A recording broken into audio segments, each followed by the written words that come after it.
안녕하세요. 사랑하는 셀코TV 구독자 여러분, 유인경입니다. 오늘도요, 여성들의 마음을 속 시원하게 풀어줄 여자 3명이 모였습니다.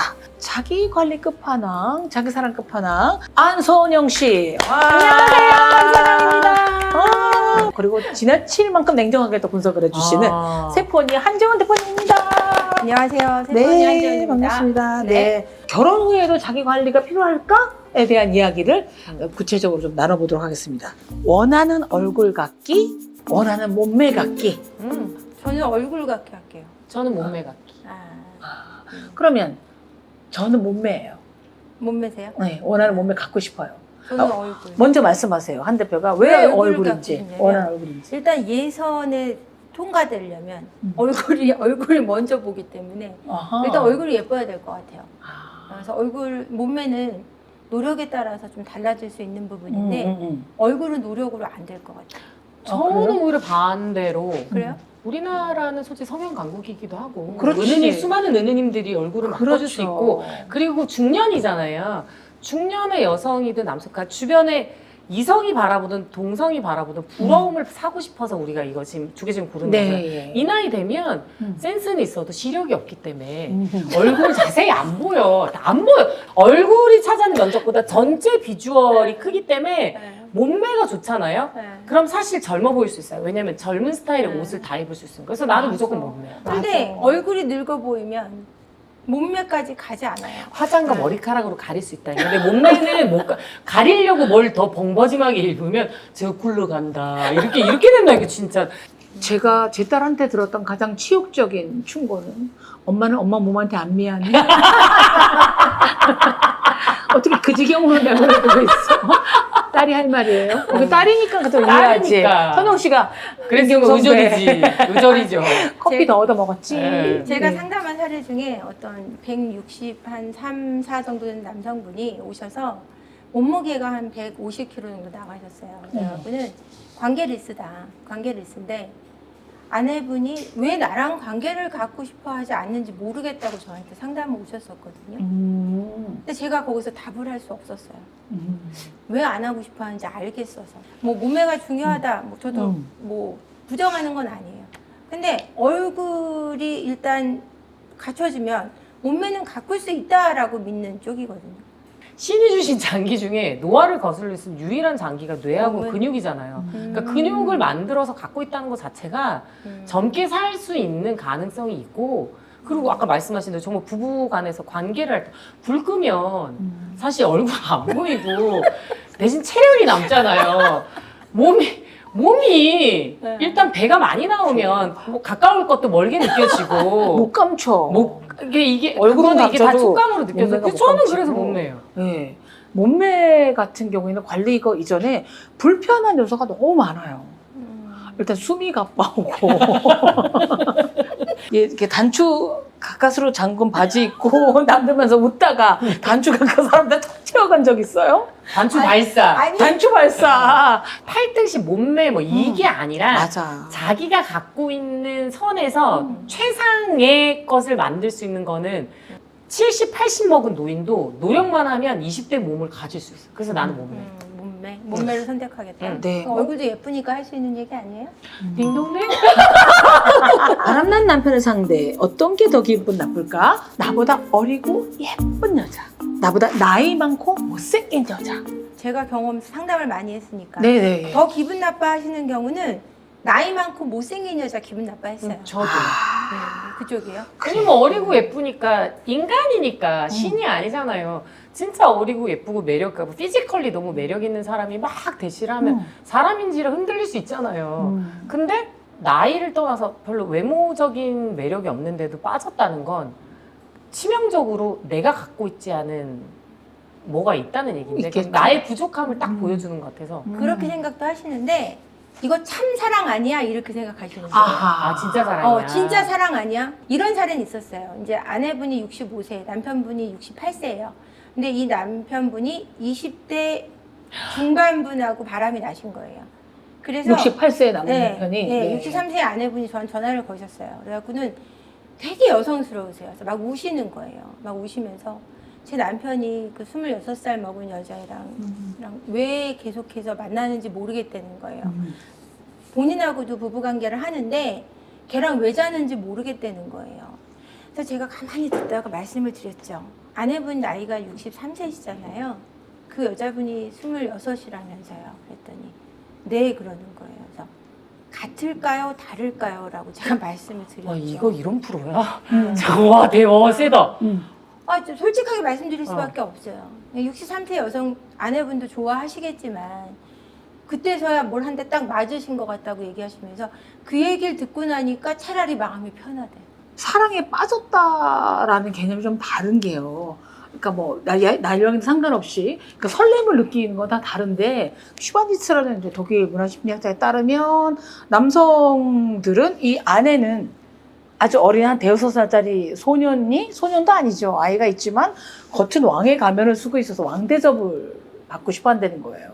근데 결혼 생활한 뭐 20, 30년 지속된 아내에게 볼 거 못 볼 거, 그 사람이 얼마나 코를 고는지, 입냄새가 나는지, 방귀를 잘 끼는지를 아는 남편에게 존중해요. 우리 뭐 왕님 못하잖아요. 그런데 젊고 어린 여자가 경이롭게 자기 또래 남자 친구들은 천국에 있는 김밥만 사줄 때 이분이 뭐 레스토랑 데리고 가주면 경이로워하겠죠.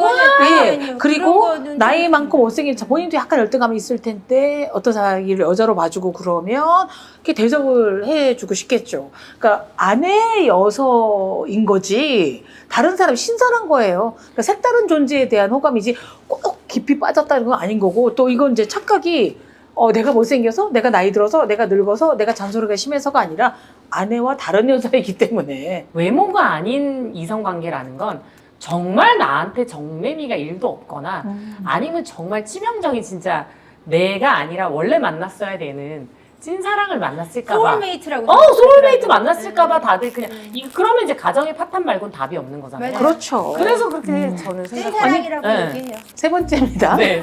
중년이 된 내 남편, 몸짱 백수 혹은 배 나온 사업가. 이건 전 선영 씨 선택부터 듣고 싶어요. 아까 근데 몸매라고 사업가가 그래가지고. 싫다. 사업가가 싫어요? 네, 그 사업하는 남자랑 살아봐. 안정된 사업인데. 그냥 공무원으로 좋으니까 안정적인. 몸짱? 아니요? 탄탄한 사업가인데? 탄탄한 사업, 그건 배 나온 사업가. 사업가. 역시 우린 속물이야. 배 나온 사업가. 아니, 저는 속물이라서가 아니라, 네. 뭐 저는 착하게 살려고 애쓰는 속물이긴 한데, 네. 제 주변에 너무 훌륭한 자기 관리 잘 하시고, 아. 그걸 또 업으로 해서 전문 트레이너 이런 분들 많은데, 자기 몸 가꾸는 거 말고는 뭔가 아무것도 할 줄 모르는 백수에 가까운 분들도 저는 또 그쪽 파트에서 너무 많이 보다 보니까 자기 애를 넘어서서 좀 이기적인 것 같아요. 그렇죠, 그렇죠. 몸짱 백수라는 맞아, 거. 맞아요. 그러니까 그리고 가정을 어쨌든 꾸렸으면 같이 책임지고 가야 되는. 근데 몸짱이 되기 위해서 저도 마찬가지지만 되게 이기적이어야 되거든요. 맞아요. 네. 애가 예전에 잡지에서 이런 글을 한번 본 적이 있어요. 뭐 여담이지만 식스팩 있는 남자랑 사귀지 마라. 너무 이기적이다. 이런 그렇지. 글귀를 제가 한번 본 적이 있거든요. 제가 식스팩 있는 남자랑 결혼을 했는데 어찌 보면 주식으로 치면 이제 가장 비쌀 때 상투 잡고 들어가서 지금 거의 상패 직전에 정말 흔적도 없이. 그래도 그래서 자기는 난 사실 둘 다 고르고 싶지 않아. 근데 안선호 씨는 나는 다음 세상을 고른다면 평생 싱글 라이프를 고르고 싶어요. 평생 싱글 앞이 전에 일단 그래도 배 나온 사업가잖아요. 우리 남편은 배 나온 백수예요. 어떡할 거야. 설상가상이잖아. 둘 중에 하나 고른다면 저도 식스팩에 대한 약간 분노가 있어요. 그러니까 이기적이라는 느낌도 들기도 하고 본 적이 없어요. 자기 애가 너무 강해서 거의 뭐 아도니스. 자기가 너무 자기 일을 사랑해. 거울 보고 내 몸만 생각하고 있고 남의 몸을 비난하고 이런 사람보다는 그냥 배 나온 사업가인데 짠돌이면 안 되죠. 본인은 부유 하나 안 쓰거나 뭐 이러면. 아니 저희 상담 오신 분 중에 정말 몸짱인 너무 핸섬한 남자분이 한 번 온 적이 있어요. 사업가예요. 몸짱인 사업가죠. 들어오는데 깜짝 놀랐어요. 빛이 나서. 이렇게 잘생긴 내 남자가 오다니라는 생각이 들 정도였는데 네. 그분의 고민은? 내가 외도를 하고 있는 거예요. 본인이. 그래서 이 외도를 멈출 수 있는 방법을 물어보러 오신 거예요. 아, 너무 여자 같고요. 그렇죠. 이게 문제가 되더라고요. 근데 상담을 받아서 외도가 끊어질 수 있어요?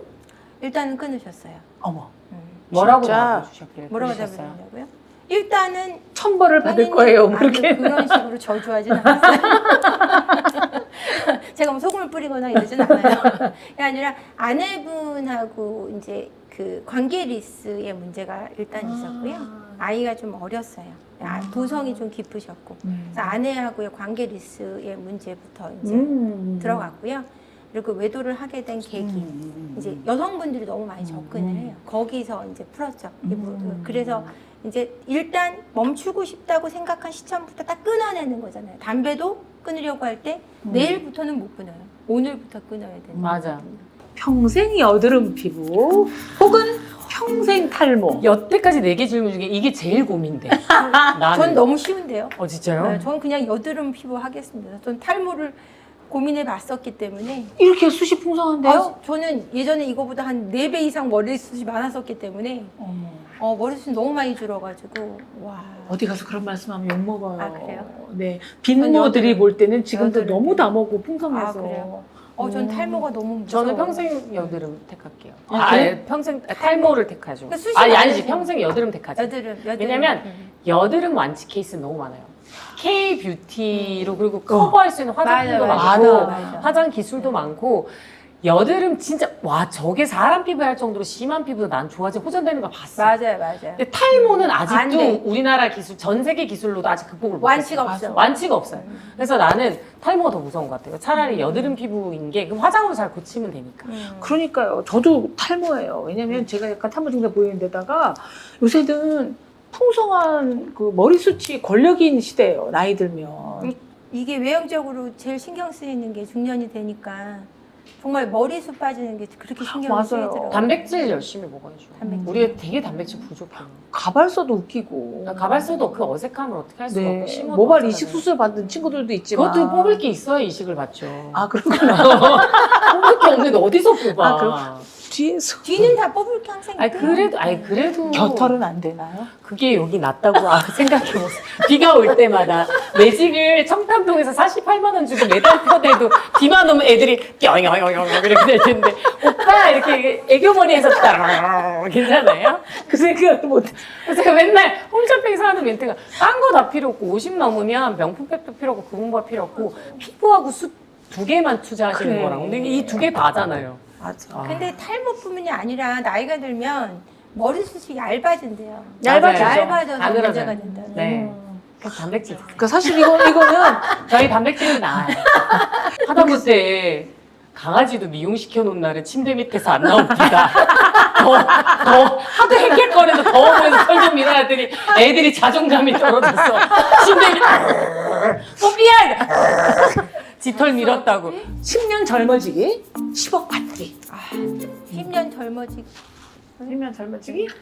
거침없이 선택. 저 돈이 중요해서가 아니라 10억밖에 택할게요. 왜냐면 단 하루도 돌아가고 싶지 않아요. 왜냐면 25살부터도 같이 부산에 있는 엄마 일 그만두시고 모시고 올라와서 가장을 하면서 저는 다른 친구들이 소개팅하고 놀러 다니고 여행할 때 놀아본 적이 없어요. 단 하루도 쉬어본 적이 없고. 세상에나.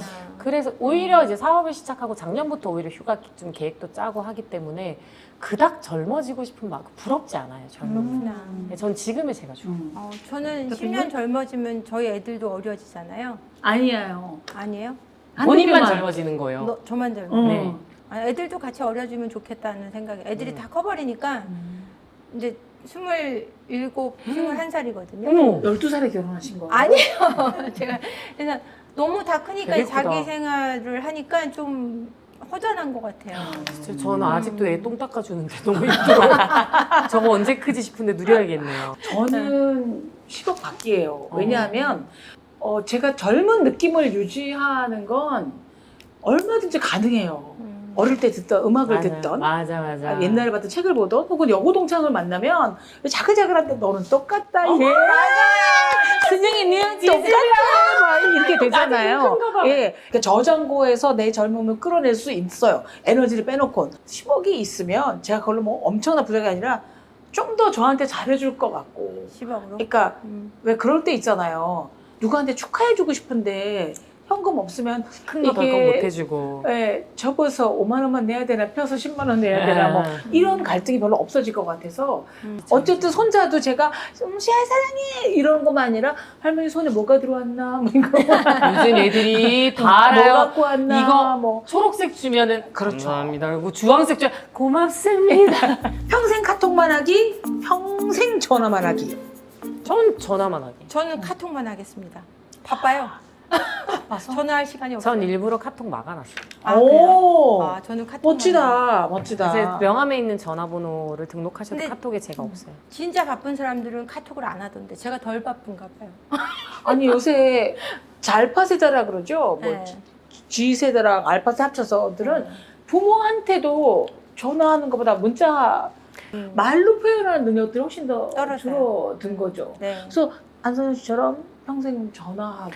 제가 작년에 사업을 이제 너무 벌리다가 네. 일을 이제 혼자서 이렇게 진짜 쳐내듯이 하루하루를 너무 열심히 생방은 생방대로 하고 제 회사에 뭐 사건 사고 빵빵 터지는 것도 혼자서 이걸 다 쳐내다 보니까 거기에다 엄마에다 딸로까지 잘하려고 하다가 진짜 번아웃 증후군이 한번 와서 그렇구나. 내가 진짜 뭐가 잘못됐지 곰곰이 생각했는데 의외로 거절을 잘 못하더라고요. 아. 왜냐면 약간 늘 이제 내가 뭔가 노력을 해야만 생기는 맞아요. 그 인생을 오래 살다 보니까 나는 공짜가 없고 항상 남보다 더 애써야 되고 정말 내 잘 시간 내 누릴 것 다 포기하고도 경조사 다 챙기고 뭐하고 뭐하고 근데 결국 내가 아프니까 아무것도 소용이 없는 거예요. 그래서 그때부터 제가 카톡을 없앴어요. 없애고 진짜 급한 사람은 전화 와요.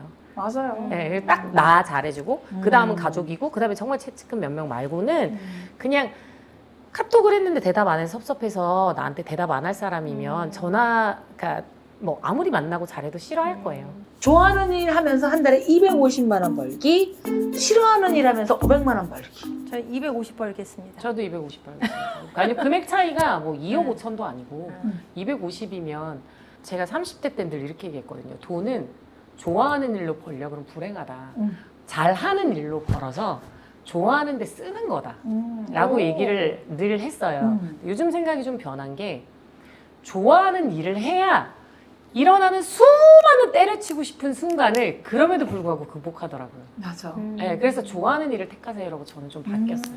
저는 이제 뭐 일을 하는데 일이 너무 많아서 막 9시부터 밤 9시까지 12시간씩 상담하고 이럴 때도 있거든요. 그래서 이 일을 좋아하지 않으면 못할 것 같아요. 맞아요. 계속 1대1로 사람을 계속 만나는데요. 말을 저는 계속 듣거든요. 말을 안 하고, 거의 안 하고. 이게 좋아하지 않으면은 할 수 없는 일인 것 같아요. 근데 이거는 이제 연령대도 좀 맞아요. 문제가 되는 것 같아요. 음. 제가 젊었다면 저는 싫어하는 일 하면서 한 달에 500만 원 벌기 할 거예요. 아, 저도 왜냐면 20대라면. 싫어하는 20대라면? 일을 많이 할수록 내가 좋아하는 게 뭔지를 알게 돼요. 내가 이거 정말 싫어하는구나, 힘들구나. 그리고 우리가 월급을 받으면 그 이제 100만 원을 받는다 그러면 제 열정, 재능에 대한 대가는 30만 원도 안 되고요. 그 나머지 70만 원은 내가 받은 모욕, 내가 받은 스트레스, 내가 평소에 맞아, 구득구득 욕바지 갈았던 값이요. 예, 맞아요. 그 비용인데 그게 청구서가 이제 제 나이 되면 날아오잖아요. 그래서 이제 이게 50이 넘고 난 다음에는 적은 보수를 받더라도 좋아하는 일을 맞아요. 하면서 내가 뇌세포가 그러니까 한대표 말대로 세포가 파괴되는 일을 막을 수 있는 거죠. 젊을 때는 싫어하는 일을 한번 도전도 해봐야 되고요. 포기를 한 90개쯤은 해야 내가 성취하고 싶은 일이 한 개는 생기기 때문에 이거는 뭐 저는 딱히 사실 연예인이 꿈도 아니었고 연예인을 하면서 그렇게 행복한 적도 없었고 아, 정말요? 예. 근데 근데 이게- 제가 잘하는 일이라서 했어요. MC를 보는 것까지는 괜찮은데 이렇게 꽁트 코미디에 이렇게 막 망가지고 하는 게 제가 키도 크니까 별로 귀엽지도 않고 징그러운 거예요. 근데 그 비호감을 계속 사면서도 그리고 어디 이제 뭐 짝짓기 프로그램 나가든 뭐라든 고정 패널이니까 막 좋아하고 달겨들고 근데 미안하지만 정말 제 스타일 아닌데 그쵸, 그쵸. 이렇게 막 그런 거를 늘 롤을 그런 걸 받는 게 저는 정말 싫었거든요. 근데 정말 그때 이미 가장이었기 때문에 싫어도 참고 했어요. 근데 그거를 좋아하진 않았지만 내가 할 수 있는 잘할 수 있는 거를 20년 넘게 버텨서 하다 보니까 그걸로 벌어서 지금은 제가 좋아하는 일 사업을 하거나 뭔가 내가 뭔가 명예를 그쵸. 찾거나 뭐 진짜 뭐 경단녀 채용이라든가 뭔가 사회에 기여할 수 있거나 아니면 뭔가 대표라는 타이틀을 하는데 쓰고 있어요, 사실은. 멋있어요. 맞어. 멋있으려다가 2번 죽을 뻔. 1년 동안 친구 없이 지내기 1년 동안 스마트폰 없이 지내기. 저는 친구 없이 지내보겠습니다. 친구 없이 지내기? 그냥 친구 없이 지내봐가지고 일만 하고. 건들만 했어요? 네. 어. 일만 하고 지내가지고 친구 없이 지내야 해서. 네. 그러니까 저도 친구 없이 잘 지냈어요. 아하. 친구 없이 잘 지내서. 아. 왜냐면 제가 몸 만들기 할 때 100일 다이어트 할 때도 단톡방 그때 다 끊고 내가 이렇게 열심히 살았는데 나는 왜 이거밖에 안 되지? 그러니까 뭔가 자존감이 바닥을 찍었을 때 운동을 시작하면서 아예 그 친구도 다 그 모임도 다 나와버렸어요. 근데 말씀드렸잖아요. 내가 진짜 힘들고 불행할 때는 진짜 그럴 때는 친구도 도움도 안 되고 가족도 맞아. 도움도 안 돼요. 그래서 저는 저랑 친구하는 거를 이미 한 7년 정도 되게 트레이닝이 돼 있어서 친구 없어도 되는데 스마트폰은 사실 그걸로 뭐 여러 가지 일들과 정보를 취합을 하고 그렇죠. 네. 일해야 돼. 근데 일을 해야 되니까 저한테는 일이 친구고 삶이 좀 돼버려가지고 그렇죠. 저도 없으면 조금 그렇습니다. 힘들 것 같아요. 저도 그래요. 어떻게 친구 없이 지내요? 라고 얘기하고 싶지만 네. 저도 스마트폰 없이 지내기는 안 될 것 같아요. 왜냐면 그러니까 스마트폰이 없어지면 친구랑 연결도 안 돼요. 이제는 그래요. 전화 지금- 친구 전화 지금- 하나도 못 해요. 아니 집에 찾아가서 배를 누를 난리 거예요. 나요. 이거 지금. 친구 하지 말고 남편으로 하지. 그럼 저는 더더욱 내일을 볼 수 있는 능력, 어제로 돌아갈 수 있는 능력. 한사영 내일을 씨부터? 볼 수- 저는 내일을 볼 수 있는 내일 볼 수 있는 거. 저도 내일을 볼 수 있는 능력이 좋을 것 같은데 음. 어제로 돌아갈 수 있는 능력이요? 어제로 볼 수 있는 능력 하나 갖고 싶어요. 그러니까 잘못된 과거를 아니면 픽스를 바로 하는. 잡습니다를 하고 싶을 때가 있어요. 그럼 저 어제로 돌아갈 수 있는 능력을 할게요. 따라쟁이. 어제로 돌아갈 수 있는 능력을 갖는다면 네. 내가 15년 전에 부산 바닷가에서 포장마차에서 개불을 먹다가 서서방을 만났던 그날로 돌아가. 절대 그 포장마차 근처도 가지 않겠다. 아니 바로 어제가 아니고 과거로 해요? 그래요. 그쵸. 아, 저도 그럼 과거로 갈래요. 저는 전 돌아가도 남편하고 저는 끝났어요. 끝났는데 저는 돌아가도 남편하고 다시 결혼할 거고요. 네. 근데 다시 저는 돌아가는 왜 거는- 어제로 돌아갈 수 있느냐, 뭐 농반 진반하고 얘기했지만 내일을 아른들 우리가 어떻게 하겠어요. 내일은 뭐 솔직히 주식이 이 주식을 사면 부자가 됩니다. 그런 그건 거보다 안 하죠. 나는 내가 언제 죽는지는 궁금해요. 왜냐하면 애가 좀 어리기도 하고 어제 그런 얘기 했거든요. 내가 어제 따라 애도 바빠요. 엄마가 바쁘니까 애들 막 운동을 잡아 돌리니까 맨날 9시 이렇게 들어온단 말이에요. 그럼 정말 만나서 반가운 거 30분 얘기를 오늘은 꼭 우리 둘이 보드게임 하자. 둘 다 이렇게 자거든요. 근데 주차장에서 만난 거예요. 둘이 너무 반가워서 너무 사랑하는 우리 다 이렇게 해가지고 했는데 엄마는 서바로를 너무너무 사랑해. 나도 엄마를 너무너무 사랑해서 갑자기 바로 그런 거예요. 엄마 만약에 내가 먼저 죽으면 어떡해? 그래서 내가 엄마가 따라 죽을 거다. 바로 없는 세상에 단 하루도 살고 싶지 않아. 그랬더니 그래? 어떻게 죽을 건데? 근데 갑자기 어머. 이게 초등학교 3학년 때 뭐라고 얘기를 해야 될지 그거 너무 똑똑하다. 뭐라고 얘기를 해야 될지 똑똑하다. 글쎄 뭐 늙어 죽는 방법도 있고 바로 죽는다며. 정말로 우리 가족의 내일의 수명의 한계치를 본다면 지금 너무 꼴보기 싫은 남편이 그렇게까지 꼴보기 싫을까? 가끔 너무 왜 내가 저 사람의 딸로 태어나서라고 원망스러운 엄마가 그렇게까지 뭐 만약에 내일 뭐 몇 월 며칠을 돌아가신다고 하면 내가 좀 이거 안 하게 되지 않을까? 그러니까 정말 엄마의 돌아가시는 날, 나의 죽는 날, 뭐 남편, 자식의 세상의 끝이 언제인지는 솔직히 알아보고 싶어요. 저는 알고 싶지 않아요. 저는 진지하게는 선영 씨처럼 진지하게는 아버지가 의료사고로 돌아가셔서 과거로 돌아가면은 그때를 좀 돌리고 싶고요. 아버지를 좀 살릴 수 있는 기회가 있을 테니까요. 방송용으로는 간통죄 폐지 좀 막았으면 좋겠어요. 그 정도로 뭐가 많아요? 네, 간통죄 폐지됐을 때 제가 어떤 남자 의사분한테 카톡을 딱 받았어요. 자기네 맥주 파티하고 있다고. 어머. 폐지가 딱 돼가지고 파티하고 있다는 거예요, 남자들끼리. 너무 좋다고, 기쁘다고. 너무나 당당하게들 불륜들을 하고 있고 그걸로 인해서 피해보는 아내분들이 너무 많아요. 남편분들도 반대도 많아요. 왜 안 남편분들도 해요? 많아요. 네. 남편과 너무 같이 많고, 피우는 나 거니까. 같이 많아요. 너무 당당해졌어요. 그냥 돈 주고 주면 될 거 아니야. 될 그러고 거 끝난 아니야. 게 아니죠. 이혼을 하고 만나면 되는데 왜 이혼을 하지 않고 상간을 하는 걸까요? 이혼을 하지 않고 이혼이 더 연애하거든요. 어렵기 때문이겠죠, 결혼보다. 아니죠. 이혼을 하지 않겠다는 배우자들도 많고 이혼하기 전에 운명적으로 만난다고 그들은 생각해요. 아니면 양쪽 다 가질 수 있는 그걸 선택하기 위해서기도 하고 남이 하면 불륜이고 내가 하면 로맨스니까. 어제로 가서 바로 잡고 싶은 건 아까 안선영 씨 따라서 그냥 남편 했지만 네. 바로 잡고 싶은 게 하나 있어요. 뭐예요? 우리 엄마한테 더 친절하게 했었어야 됐어. 저는 제 딸이 저한테 좀 잘해주거든요. 엄마 네. 이거 먹어봐. 엄마 이 콘서트 가. 뭐 이 책 읽어봐. 제가 우리 엄마한테 안 그랬더라고. 아이고. 저도 기자였으면 얼마나 많은 정보가 있고 우리 엄마 건강하실 때 같이 여행도 갔어야 됐고 같이 식당도 갔을 수도 있고 우리 엄마도 참 책 읽는 거 좋아하는데 한 번도 권해본 적이 없어요. 한 번도. 그리고 난 마마스걸이어서 막 엄마 시킨 대로 했지만 우리 딸을 보면 반면 나는 왜 우리 딸처럼 엄마한테 더 다정하게 못 굴었을까. 엄마도 소녀였고 아가씨였고 뭐 청춘이 있었는데 그래서 다시 바로잡습니다라고 싶으면 제가 더 어릴 때 가서 우리 엄마를 단련을 시키고 우리 아버지랑 이혼을 시키고 우리 아버지는 정말 무책임했어요. 그 6남매의 엄마로 무책임한 남편의 아내로만 살아 우리 엄마가 너무 불쌍했고 치매되셨잖아요. 그래서 돌아가신 엄마한테 매일 이제 미안하다고 얘기는 하지만 다시 내가 막내딸이지만 돌아가면 엄마한테 잘해주고 싶어요. 말이라도 한마디. 엄마 사랑해라고 이거 아무 소용없어요. 그냥 가을 되면 엄마 단풍 보러 갈까? 친구랑 안 가고 충분히 갈 수 있었어요. 엄마한테는 제가 너무 어려서 하소연도 못했을 것 같은데 그래서 남들한테는 제가 치매 엄마 모신 효녀로 과대 포장돼 있지만 효녀 아니에요.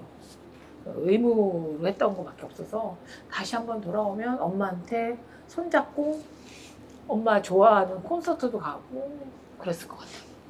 유은경 기자님이 딸이어서 행복하셨을 거예요. 충분히. 그럼요. 가장 그럼요. 똑똑하고 자랑스러운 아니, 딸. 제가 우리 형제 중에 제일 바보라니까. 근데 어쨌든 상대적으로 그리고 어쨌든 끝까지 같이 모시셨잖아요. 그럼요. 그것도 별명밖에 안 되는 게 얹혀 살기 시작했으니까 어쨌든 간에 그래서 사실은 뭐 어제 일 후회하고 내일 일 걱정하느라고 우리가 오늘에 충실하지 못하잖아요.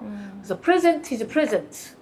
현재는 선물이니까 여세모에서 오늘 이렇게 또 세 명이 만나서 단백질 먹어서 탈모를 막아야 되겠다는 정보도 공부 없고 많이 드시고 한대표 만나서 혹시라도 이런 관계법자 만나면 간통죄 페이지 한번 살려주세요라고 한마디로 얘기할 수 있는 정보 얻어서 너무 이게 선물 같은 거죠.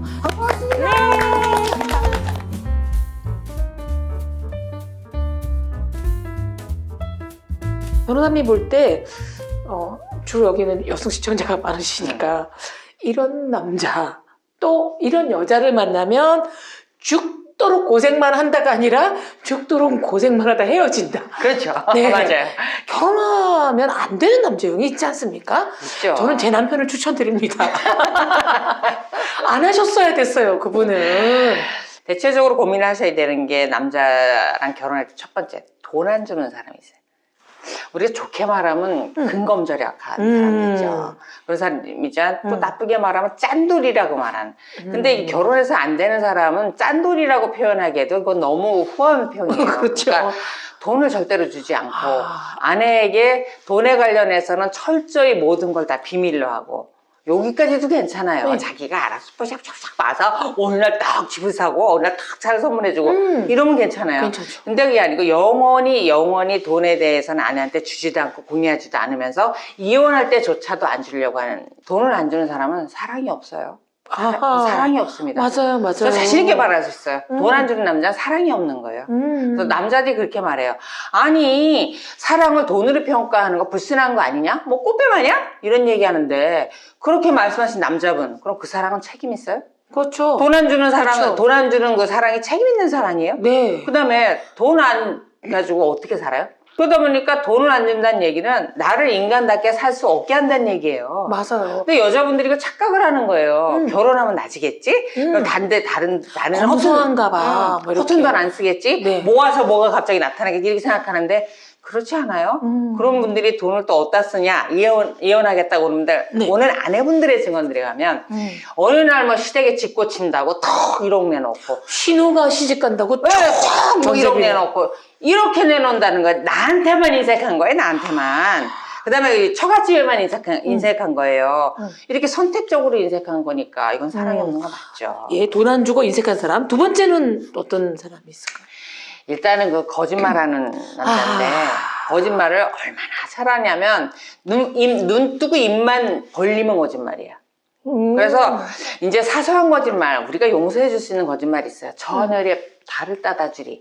용서하죠. 용서하는데 그런 게 아니라 당신은 전지현 닮았어. 이런 말 용서하죠. 그게 어떻게 거짓말이겠어요? 아이, 정말 그 진심이지. 아이, 근데 대표적으로 이제 어떤 걸 속이냐면 학력. 맞아요. 학력을 속이고, 물론 지금 학력이 중요한 시대는 아니지만 과거에는 학력이 직장을 결정하고요, 직장이 그 사람의 소득을 결정하고, 소득이 그 사람의 경제적인 안정과 장래를 결정했단 말이에요. 그렇죠. 스펙을 보죠. 그럼요. 중대한 거짓말이에요. 그 다음에 또 뭐 이렇게 집이 있다 없다 이런 거, 이런 건 사소해요. 그 다음에 직장, 뭐 직업이 없는 데 있다고 한다거나, 그 다음에 뭐 일용직을, 아까 하루하루 매일매일 벌어서 하는 일용직을 하고 있는데, 뭐 대기업 뭐 임원이라든가 이런 거짓말을 하는 거. 이걸 덮기 위해서 또 다른 거짓말을 하고, 또 다른 거짓말을 하고, 이렇게 해서 결혼할 때부터 이제 보면은 대체적으로 살 집을 가지고 이제 거짓말을 하는데, 엄마가 집 사놨대. 근데 거기 전세 세입자가 좀 빠지는 게 이게 차이가 있으니까, 고 나갈 때까지 일단은 처갓집에 살자고. 7년째 지금 처갓집에 살고 있다는 거예요. 그 거짓말이. 시댁도 아니고, 처갓집에. 처갓집에 살면서. 직업도 없이 이렇게 무의도식 하면서 계속해서 거짓말만 하고. 근데 그 고통이 굉장히 심하고요. 아이들이 태어나도 그렇고 본인도 그렇고 미래가 없는 거예요. 이게 거짓말인지조차 해서는 안 된다라는 그 도덕의식이 아예 바닥도 없는 것 같아요. 그래서 그런 사람 안 됩니다. 돈 안 주고 거짓말이 일상이고, 세 번째가 드디어 나를 너무 사랑하는 것 같은 남자. 집착이 강한 사람을 굉장히 조심하셔야 되는데요. 집착. 이거 무섭죠. 이거 그 아내분들이 이혼하러 오신 분들이 대부분 이렇게 대꼬챙이처럼 말라 있어요. 대꼬치 말라서 40kg 넘는 분도 드물어요. 너무나 남편한테 시달림을 당해서. 집착이 거의 뭐 의처증이라고 그렇죠. 밀착되는 병 거죠. 정도인데 처음에는 그게 좋아요. 이게 맹점이 구분하기가 어려워. 너무 날 사랑하니까. 그렇죠. 사랑한다는데 나만 쳐다보고 네, 있는데, 네. 나만 쳐다보고 있고, 내가 웃으면 같이 웃고, 슬프면 같이 울고, 이거 정말 매력적이에요. 여자분들이 펑 빠지거든요.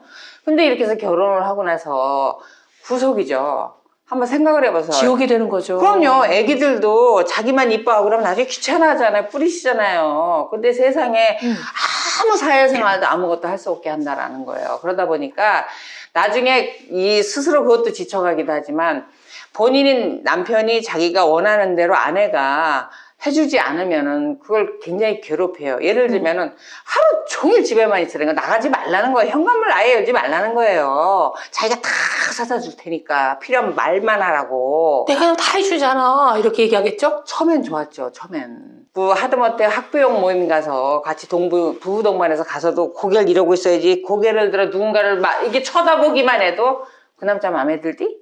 옛날부터 알던 거 아니야? 그러니까. 뭐가 좋아서 쳐다봤어? 너 보니까 5초 쳐다보고 있더라?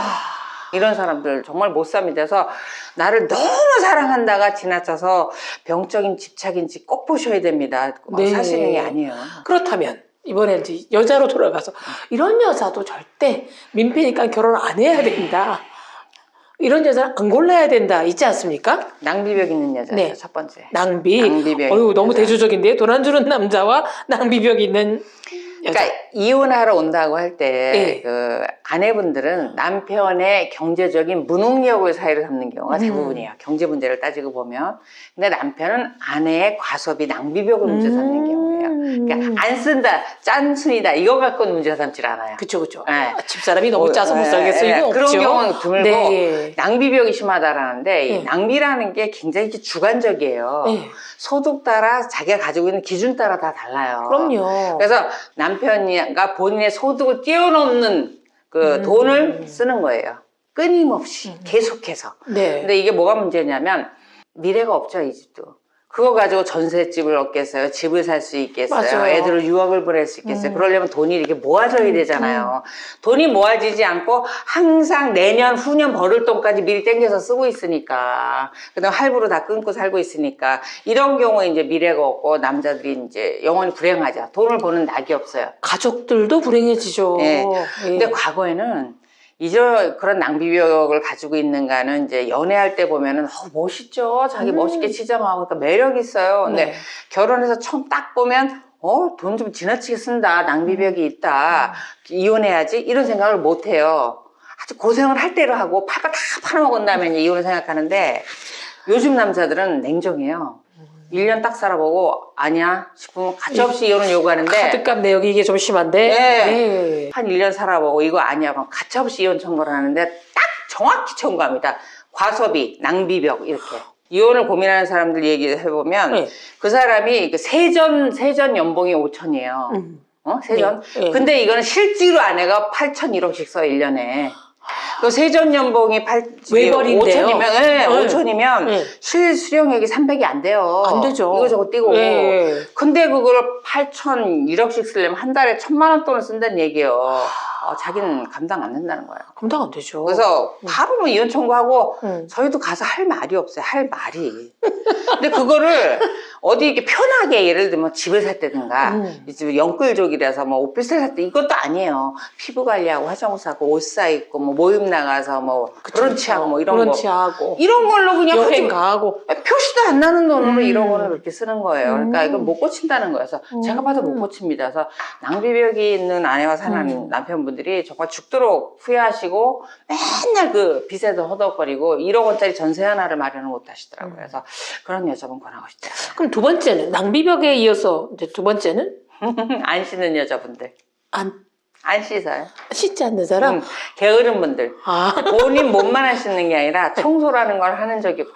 본인은 나름대로 열심히 한대요. 근데 남편분 얘기 저녁 때 들어오면 그대로 있대요, 항상. 그래서 남편분이 저녁에 들어오면 퇴근해서 좀 쉬었으면 좋겠는데, 들어서 밥이라도 좀 먹었으면 좋겠는데, 아내분은 아무것도 안 하고 있대요. 말로는 애 때문에 피곤하다고 하는데. 설거지도 안 해 있고, 네. 청소도 안 해 있고, 세탁기도 안 돌려 있고, 뭐 이런. 그 처음에 이해를 했대요. 네. 뭐 살림을 못 배워서 그렇겠지. 또 애 낳고 나서는 애 때문에 힘들어서 그렇겠지. 환갑이 됐는데도 그러고 사신다는 거야. 그래서 딸이 그 아내가 딸 집에 네. 손녀딸 받으러 1년 동안 가 있는 동안 너무 행복했다는 거예요. 집이 깨끗하고. 근데 다시 돌아온다고 하니까 다시 그렇게 살고 싶지는 않다고 이혼을 했다고 했는데 제가 안타까웠던 건 그런 사유로 이혼이 될까는 제가 장담 드리기 어렵습니다. 이게 어려워요. 안 씻고 그러네. 청소 안 한다고 이혼이 된다라는 거 근데 보셨어요? 본인이 느끼기에는 너무너무 지옥 같은 거죠. 그 여자분 하는 말이 그거라는 거예요. 남편분 하는 얘기가 여름에도 일주일 안 씻는데요. 뭐예요? 냄새 난다 샤워 좀 해라 그러면 환경 보호자인가요? 모르겠어요. 자기 땀 안 흘렸다고 어머. 안 씻어도 된다고 안 씻는다는 거예요. 미친대요. 아내분들이 남편분들이 조금 지적을 자꾸 하시면 기본적인 청소 빨래하고 자기 몸 샤워 정도 그건 하셔야 남편을 위해서가 아니라 본인을 위해서. 아이들 위해서도 아이들 위해서. 예. 드디어 이제 세 번째. 예. 이제 세 번째는 그 성형하는 여자분이에요. 성형 중독. 성형 중독. 오. 이게 이제 중독이라고 하는 정도는 우리가 이제 쌍꺼풀 좀 고치고 뭐 보톡스 좀 뭐 1년에 한 번씩 막 이런 걸 갖고 얘기하는 게 아니라 이 머리끝부터 발끝까지 전신 성형이에요, 다. 그것도 반복적으로.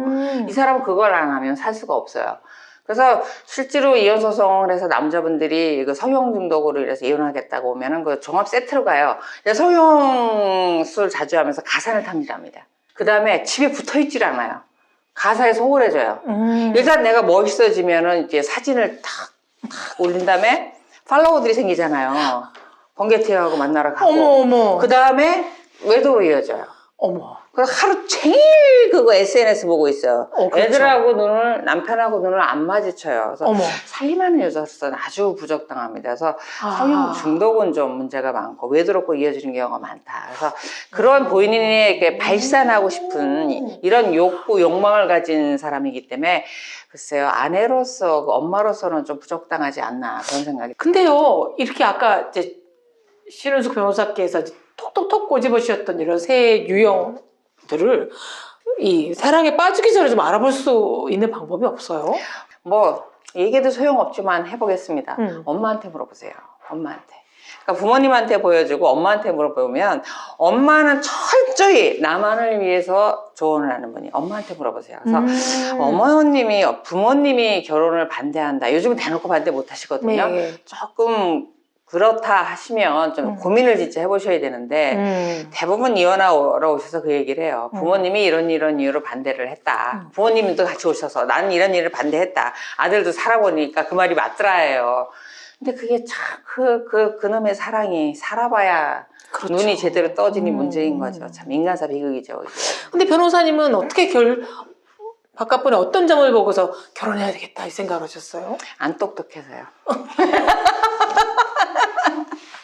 왜 우리는 안 똑똑한 남자들을 다 만났을까요? 저는 경쟁에서 지는 거 싫어하고 그다음에 딱 이제 체육대회 할 때 네. 운동이나 노래 뭐 이런 거에 별로 재주가 없거든요. 네. 그러니까 스타트가 빨라야 돼. 아. 그러니까 항상 스타트 라인에 서 있는 것처럼 그 총이 울리는 순간 탁 튀어나가는 와. 이 자세로 평생을 사니까 그런 거 관심이 없어 보여서 예. 멋있어 보이더라고요. 근데 이제 또 살아보셨으니 수많은 분들을 네. 고민 보따리를 들고 온 분들, 문제를 껴안고 오신 분들 만나보셨으니까 어떤 사람이랑 사는 게 그래도 좀 평화로울까? 일단은 그러니까 가장 평범한 사람들은 우리가 달을 손가락으로 가르칠 때 달을 쳐다볼 수 있는 사람 네. 여기 쳐다보지 말고 그래서 같은 공동의 목표 같은 즐거움이 있는 경우가 좋아요. 그래서 이걸 너무 거창하게 생각하실 필요 없어요. 학위를 같이 받는다든가 뭐 금메달 따는 이런 거 아니고 하다못해 반려견을 같이 기르면서 같이 사랑하고 같이 주제를 같이 할 수 있는 그 다음에 그 취미 등산이든 낚시든 같은 취미를 하면서 부부라는 그 아이들 문제, 가정 문제를 떠서 둘만의 대화를 할 수 있는 구심점만 있으면 평범하게 잘 살아갈 수 있다는 생각이 들고 대부분의 어려움들을 겪어가고요.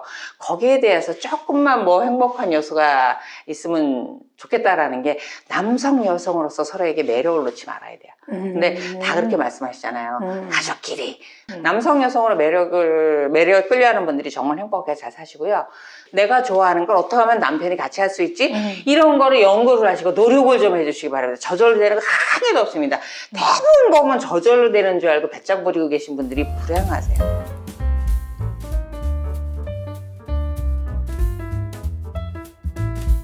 오늘은 아주 반가운 분이 이 자리에 나와 계십니다. 부드러운 카리스마로 마음의 아픔을 어루만져주는 분입니다. 정신과 전문의 김병후 원장님과 함께 하겠습니다. 어서 오십시오. 네, 안녕하세요. 대표적으로 사람이 사춘기의 변화. 네, 근데 그렇죠. 그에 못지않은 갱년기의 변화가 있더라고요. 그렇죠. 네. 근데 남자는 잘 이해 못 하겠어요. 네. 네, 그러니까 왜냐하면 그게 호르몬의 변화니까 저는 네. 겪어보지 않은 거잖아요. 근데 그럴 때 남자는 어떻게 이해해야 되는가. 별것도 아닌 일 같은데 버락 화를 내고 네. 특히나 또 아이들한테 소리 지르고 네. 그리고 막 갑자기 덥다고 네. 한겨울에도 네. 밖에 나가서 확 부채질하고 있고 네. 네.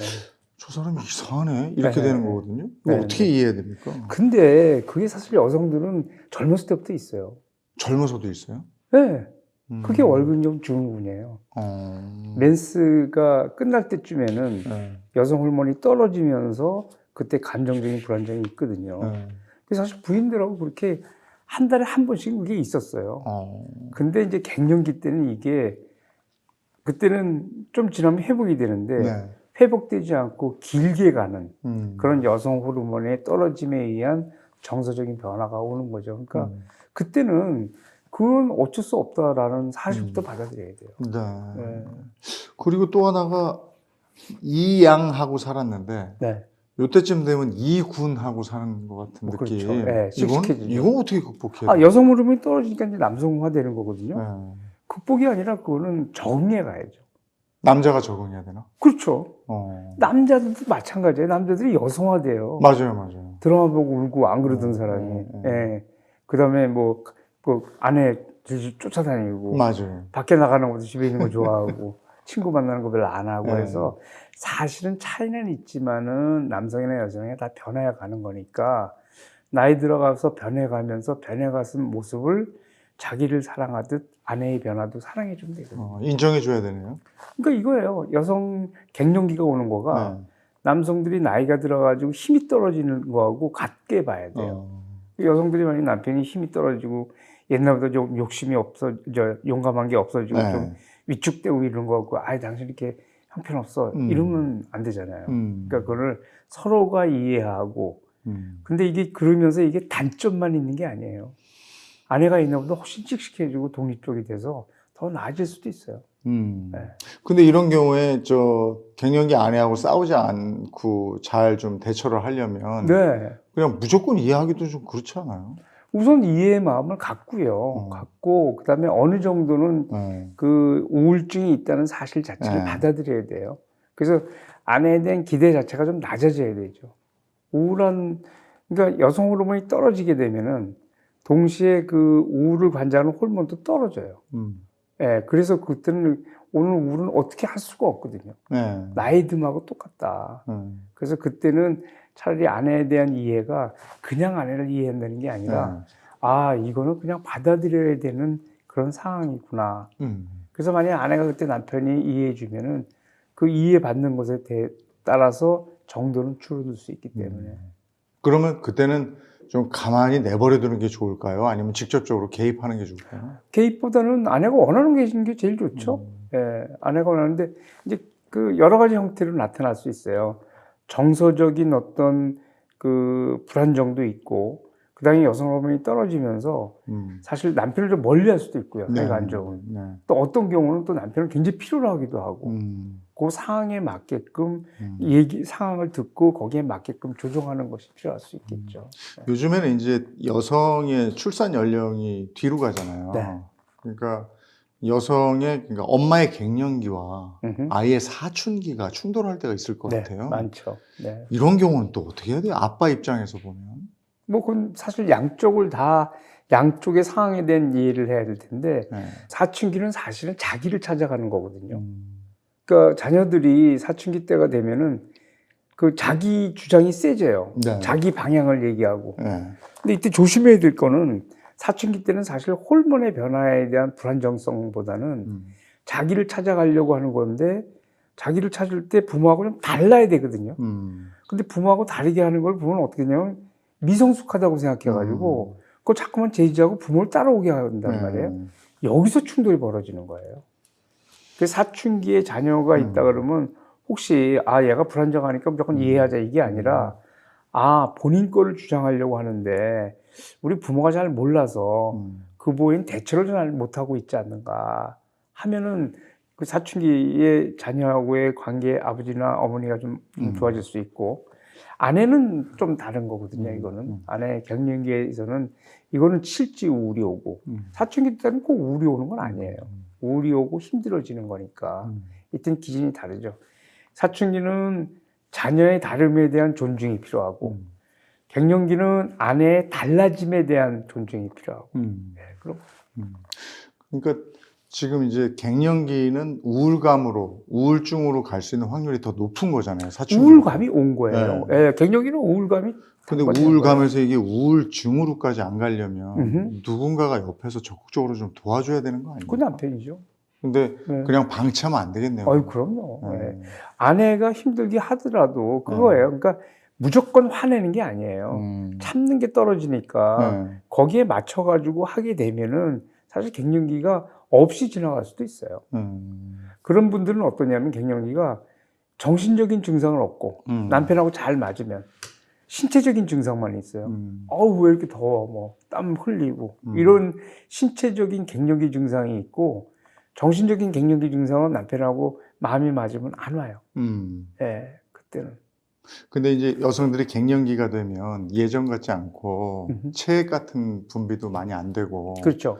그러다 보면 부부 관계도 회피하게 되잖아요. 그렇죠. 근데 남성의 경우에는 원할 수가 있잖아요. 네. 그럴 때는 어떻게 타협해야 아니요, 돼요? 그때는 타협보다는 그때는 아내가 우선이죠. 아, 아내가 우선되고 아내가 본인이 이해받는다고 하면은 아내는 뭐 사실 그 상태라도 부부관계나 이런 건 가능할 수 있거든요.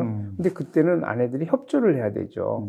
그 협조가 통증을 참는 건 아니고요. 네. 여러 가지 의학적인 도움 받을 수 있고 하는데 그런 도움을 하면서까지 남편하고 지내려면은 부인 생각에 남편이 내 힘든 부분에 대한 걸 이해해주고 나를 존중해준다 라는 게 있으면 하게 되지 그거를 남편의 어떤 욕구를 어떻게 아내가 채워주지 않느냐 이런 형태로 나가게 되면 여성들은 들어주질 않죠.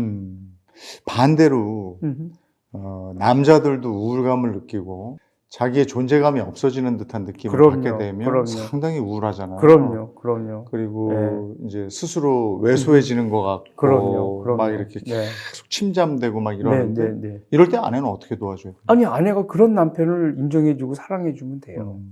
그 사실 이제 그러거든요. 뭐 이제 남자들이 많은 경우는 남자들은 일이 없으면 본인이 죽은 목숨이라고 생각해요. 네. 근데 사실 부인들한테 남편이 일이 없다고 해서 남편이 소중하지 않은 건 아니거든요. 사실 일은 있을 수도 있고 없을 수도 있고 어느 시기에 우리 다 일을 놓치거든요. 좋은 부부는 남편이 경제적 능력이 있느냐 없느냐 아무 상관없어요. 그래서 그때 남성들이 이제 부인들인 경우는 이제 이런 부인들 여보 걱정하지 마. 뭐 그거 당신 그런다고 무슨 상관? 난 당신이 그래서 상관없어. 그런 태도를 취하는 여성들인 경우에는 괜찮고, 근데 그런 경우에 부인들이 어떤 경우 그러냐? 남편이 힘들면서도 아내를 이해해 줄 때, 예. 그럴 땐 그래요. 근데 그냥 본인이 힘든 거에서 짜증내고 신경질내고 아내 멀리하게 되면 부인도 협조하지 않죠. 근데 그런 것 같아요. 남자들이 대부분 제 친구들도 보면 얘기할 때 그 아내를 돈으로 만족시켜 주든지 아니면 육체적으로 만족시켜 주든지 둘 중에 하나는 해야 남편으로서 위신이 선다.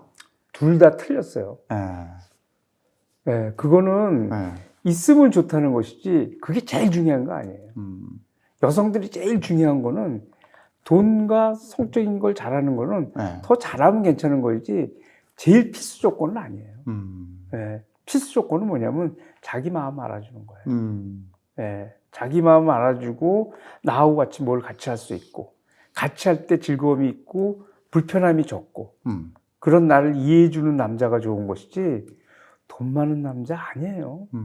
여성들이 돈 많이 벌어오고 네. 가정을 등한시하는 남자보다는 돈 못 벌더라도 가정을 잘 하는 남성들을 사실 더 좋아해요. 물론 그렇다고 해서 가난한 남자를 좋아한다 이건 아니에요. 네, 예. 네. 하지만 본다 그러면은 가정적인 남자를 더 우선시하지 네. 돈이 더 많음을 우선시하진 않아요. 그 부부간에 말다툼이 있을 때 음흠. 제가 보니까 대부분은 남성들이 지는 것 같아요. 덜 논리적이더라고요. 덜 논리적인 게 아니라 네. 남성들은요, 그 부부간에 이렇게 얘기할 때 대화는 사회적 대화하고 달라요. 네. 정서의 대화거든요, 마음의 네. 대화. 네. 남자들은 이거 잘 몰라요. 그래서 남성들인 경우는 아내하고 싸움할 때 아내는 말 막 잘하는데 자기는 아, 내가 저 말을 알았으면 내가 했으면 좋을 텐데 이 정도 수준이지. 그래서 말싸움에서 남자들이 여성들을 이길 수가 없어요. 그러니까 남성들은 여성들하고 싸울 때 언어적인 측면에서는 여성이 반도 안 된다고 생각하면 돼요. 그럼 어떻게 해야 되지? 말싸움에서는 져야죠. 근데 기억 면에서 네. 뭘 한 10년 전, 몇 년 전에 있었던 일을 끄집어내서 얘기를 하면 네. 그게 대부분 기억이 안 나는데 네. 그걸 자꾸 얘기하면 네. 그래서 사과를 원하면 네. 일단 어쨌든 미안해 이렇게 얘기를 하잖아요. 어쨌든 미안해가 아니죠. 그러면 굉장히 또 불쾌하는 거예요. 어쨌든 미안해라는 건 미안하지 않아 하고 똑같아요. 이게 뭐냐면 기억이라는 건 뭐냐면 네. 우리 기억은 다 감정이 기억의 형태로 남는 거거든요. 네. 이것도 감정의 세계예요. 네. 그리고 여성들이 왜 이 얘기를 하느냐? 여성들은 과거 상처가 받으면은 이 상처에 대한 걸 남편한테 이해받기 전에는 계속 가요. 그 남편들이 맨날 얘기하는 게 그거잖아요. 어떻게 너는 30년을 똑같은 거 갖고 그렇지. 얘기하니? 네. 이게 그거예요. 네. 근데 그게 제대로 사과받거나 하지 않으면 여성들은 끝까지 얘기를 해요. 예. 뭐 이런 표현이 맞는지 모르겠지만 그러려면 일단 이해가 중요하니까 예, 어떤 이해냐면 아내의 아픔에 대한 이해, 네. 아내의 나이 들음에 대한 이해, 아내의 변화에 대한 이해. 네. 그냥 남자들은 이해라는 말을 하면 된다고 생각하는데 실제 이해가 돼야 될 거예요. 그리고 실제 남자들이 이렇게 이해할 능력이 별로 그렇게 있지 않아요.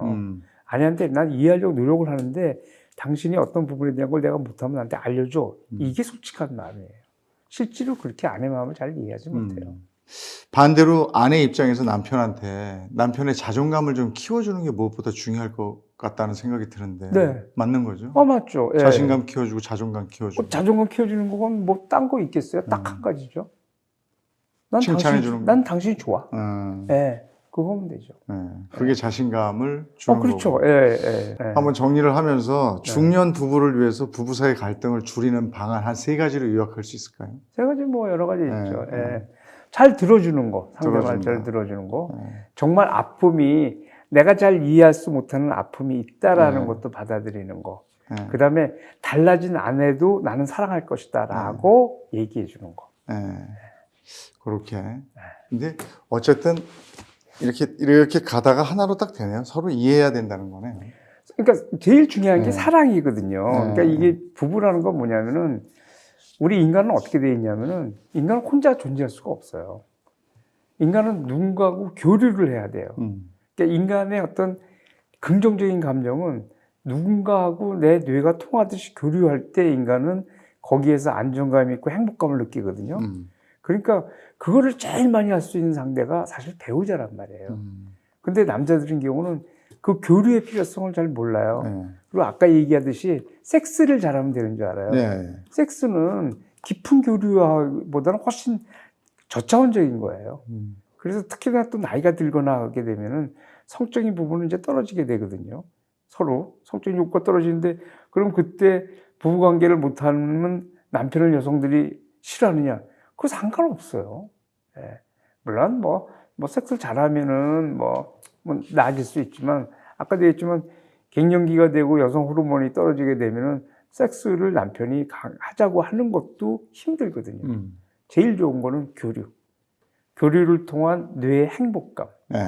누군가가 나를 이해해 주는 사람이 있고 나하고 같이 있을 때 내가 되게 편하게 지낼 수 있다는 사람이 있다는 거. 네. 어려운 거 아니거든요. 불편하지 않고 같이 있으면 서로 좋은 것 같은 느낌. 얘기가 서로 잘 통하고 같이 뭘 하는 걸 갖다가 서로 잘 조정해서 할 수 있는 대상이 있다는 거. 이거 어마어마한 행복이죠. 네. 주로 이혼 이유 중 가장 많은 이유가 성격 차이라고 그래요. 그러니까 그 성격 차이 안에 여러 가지 이유가 존재한다 이런 얘기를 들었는데 부부가 이렇게 백발 이렇게 성성한 부부가 그 저녁 무렵에 손잡고 이렇게 산책하는 모습 보면 참 좋거든요. 최고죠. 그렇게 살려면 어떻게 해야 되는 거예요? 그렇게 살려면 상대를 존중하고 내 마음 잘 표현하고 네. 이러면 돼요. 아까 이제 이혼 이유는 성격 차이라고 얘기했는데요. 네. 그건 정확하게 얘기하면 성격 차이가 아니고 성격 차이를 극복하지 못한 거예요. 성격 차이는 있어야만 돼요. 차이는 있다. 성격 차이가 없으면 사랑을 못 느껴요. 네.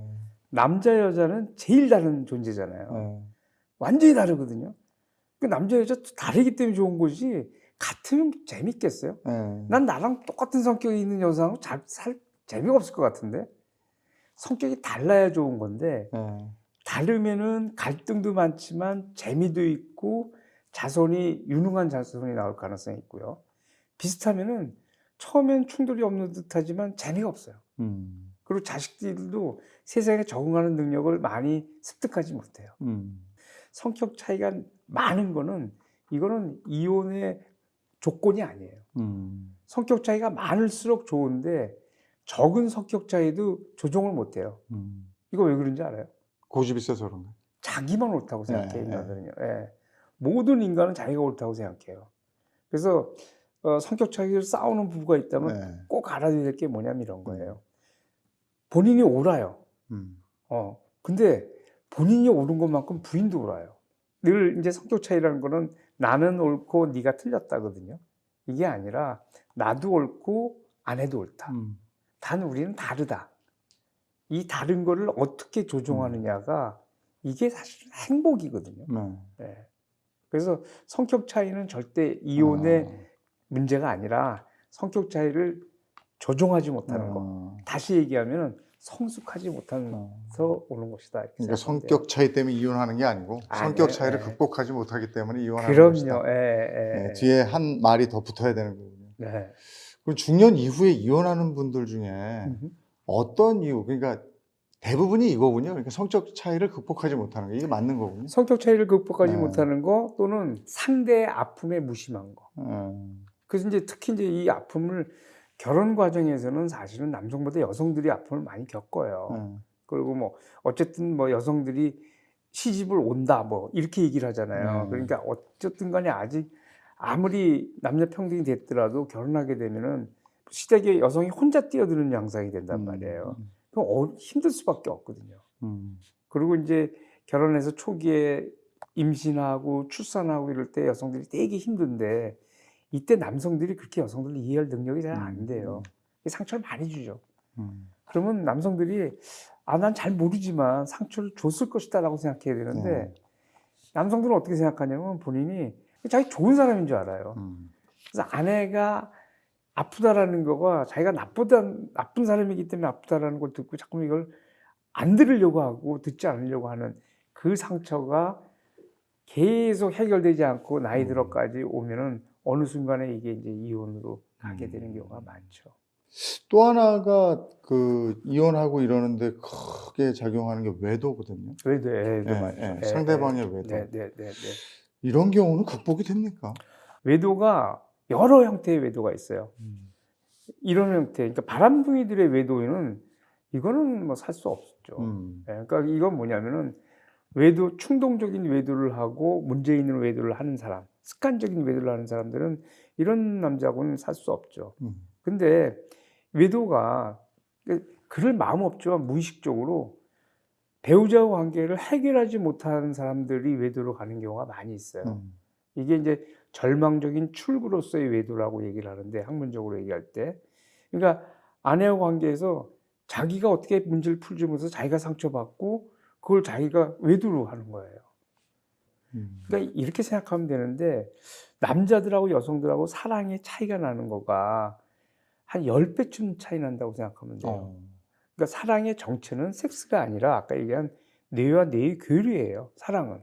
그러니까 우리 남성들은 이래도 돼요. 그냥 아침에 출근할 때 아내 얼굴 보고, 저녁 때 들어와서 아내 보고, 아내가 밥 해준 거 가끔 먹고, 가끔 섹스하고.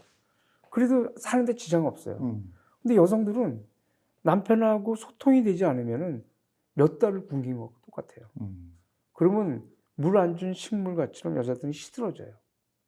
그 상태의 여성들인 경우에 만약에 그런 일이 벌어졌다고 그걸 어떻게 돌을 던질 수 있겠냐는 거예요. 그렇다고 해서 그럴 때 외도를 하는 게 정당하다는 것이 아니라, 그래서 남성들이 여성들의 사랑의 어떤 필요성, 이거를 자기 기준으로 보면 안 돼요. 여성들인 경우는 그 교류가, 그래서 아까 제가 뇌와 뇌라고 얘기한 거는 언어가 됐든 뭐가 됐든 이게 교류가 있지 않으면 여성들인 경우는 정말 살기 힘들다. 이럴 때 여성들이 그런 마음이 생기는 거에 대한 걸 생각해 봐야 될 거고, 남성들도 외도를 하거든요.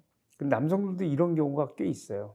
근데 이걸 어떻게 설명해야 되느냐, 이거는 이 사람이 이렇기 때문에 정당하다 이게 아니라 사실 자기도 잘 몰라요. 잘 풀지 못하고.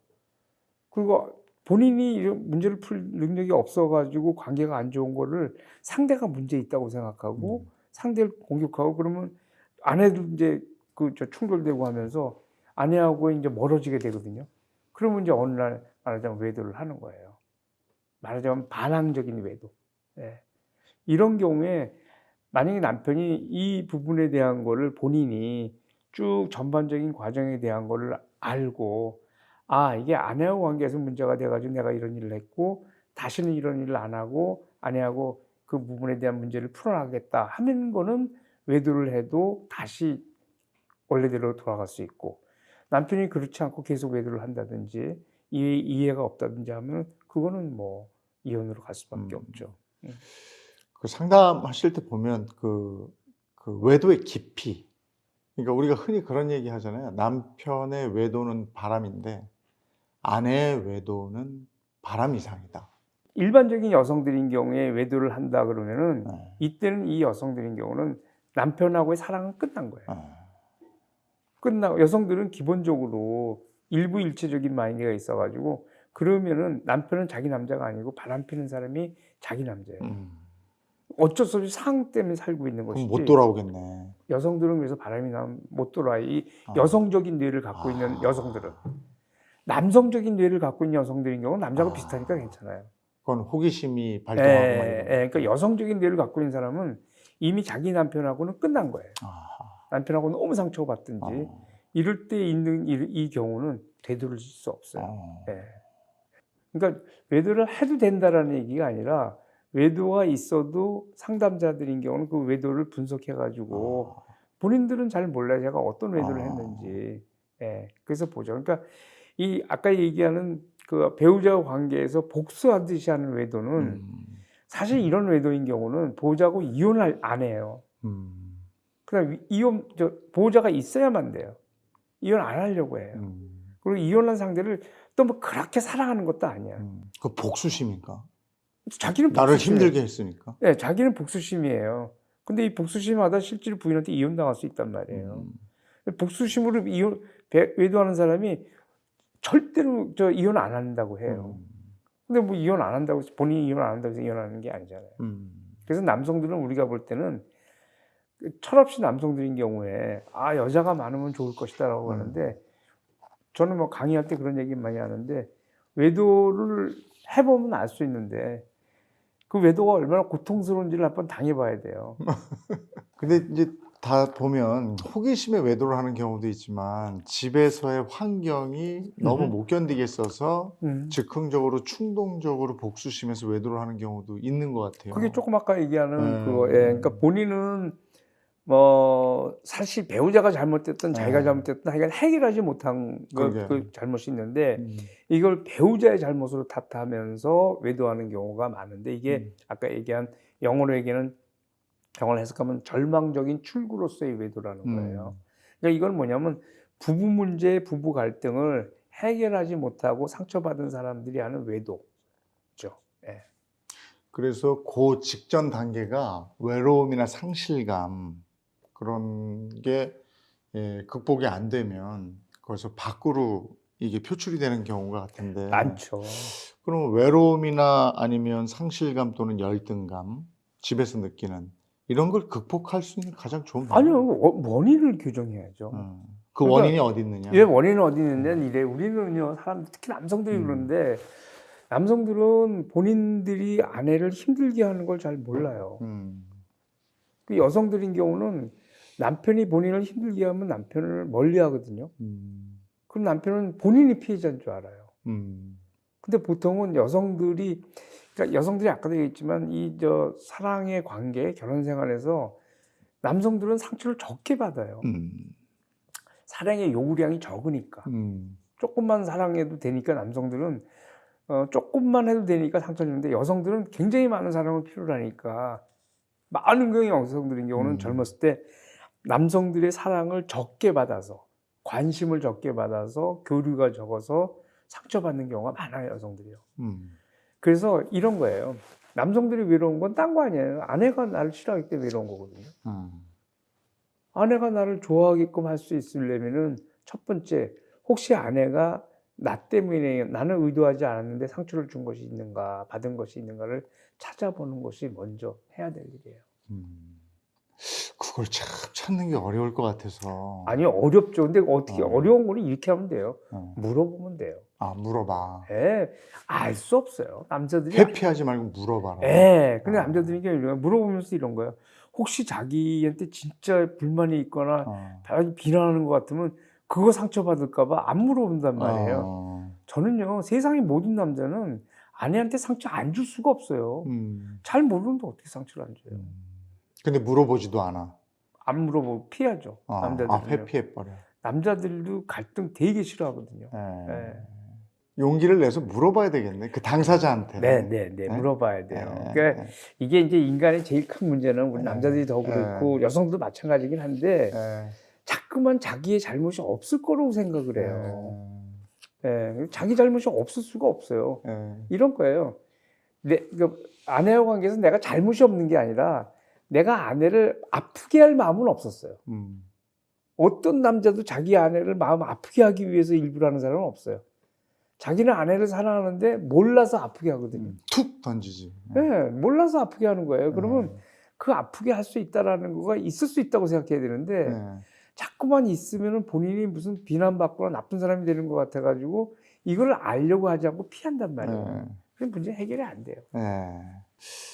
김병호 원장님과 중년 부부의 위기, 외로움에 대처하는 방법에 대한 얘기를 나눠봤는데 저도 가서 한번 물어봐야 되겠습니다. 일단 물어보는 것부터 용기가 필요하네요. 그러니까 물어봐야 되고 물어보려면 용기가 필요하고 오늘 그 얘기를 들어봤습니다. 알겠습니다. 오늘 김병호 원장님과 부부 갈등에 대한 얘기 나눠봤습니다. 고맙습니다. 네, 감사합니다.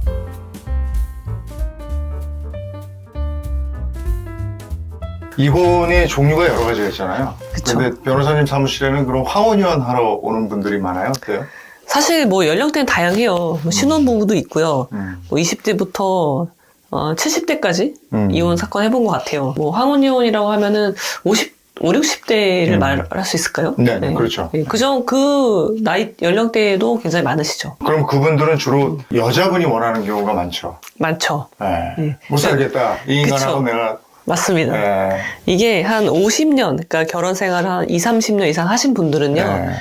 이혼을 하지 않았다고 하더라도요, 그 가정이 유지되는 이유는 어느 한쪽이 양보하기 때문이에요. 네. 희생하고, 네. 참고, 내가 문제 제기를 하지 않고. 왜냐면 문제 제기를 해도 상대방이 듣지 않으니까, 계속 분란만 생기니까, 한쪽이 계속 참으면서 유지된 결혼 생활이거든요. 네. 그러니까 참는 쪽이 황혼이라도 이혼을 하고 싶어 하는 거죠. 근데 대부분 참는 쪽은 여성분들이 많아서 황혼 이혼을 원하시는 분들은 여성분들이 압도적으로 많습니다. 남자가 좀 나이 먹고 60 가까이 가잖아요. 그러면은 이게 매력을 못 느끼는 모양이더라고요. 이미 매력은 없을 겁니다. 이미 매력은 없을 그래서 거고. 여성분들이 그런 고민 하시는 분 많잖아요. 그러니까 아이들 다 컸고 나는 뭔가 싶고 이 남편은 그동안 그렇게 속색였었고 내가 더 이상 둘만 사는 삶이 나에게 이득이 될까? 이런 생각에 대한 상담도 좀 하죠. 그런 상담이 매우 많고요. 네. 그러니까 지금 제가 하고 있는 사건 중에서도 여자분은 이제 아이들은 다 컸어요. 이제 네. 어른이 다 됐고 여자분은 이혼을 원하는 거예요. 남자분은 이혼 원하지 않아. 그래서 막 이제 다툼이 있는 경우인데 이제 여자분들이 이제 익숙해졌어요. 이런 생활에. 네. 예를 들면 아이들을 키우는데 전념하는 거예요. 네. 다른 건 신경 안 쓰고. 그러면서 결혼 생활 유지해 왔어. 자기만의 이제 생활이 생긴 거죠. 남자분들이 이제 퇴직을 해. 그러면서 생활이 또 바뀌는 거예요. 이 사람이 밖에 출근을 하지 않고 집에 들어오면서 갑자기 나의 생활에 영향을 주기 시작하니까. 내 공간을 침범한 거지. 그쵸. 내 공간도 침범하고 나의 시간 그런 것들을 이제 건드리기 시작하니까 그때부터 갑자기 아침밥을 차리네 안 차리네 막 그런 이야기를 하니까 이제 거기서 이제 큰 스트레스를 받으시는 거죠. 내가 그래도 노후에 어차피 남편과의 관계는 이미 이제 없어요. 무너져 있는 거죠.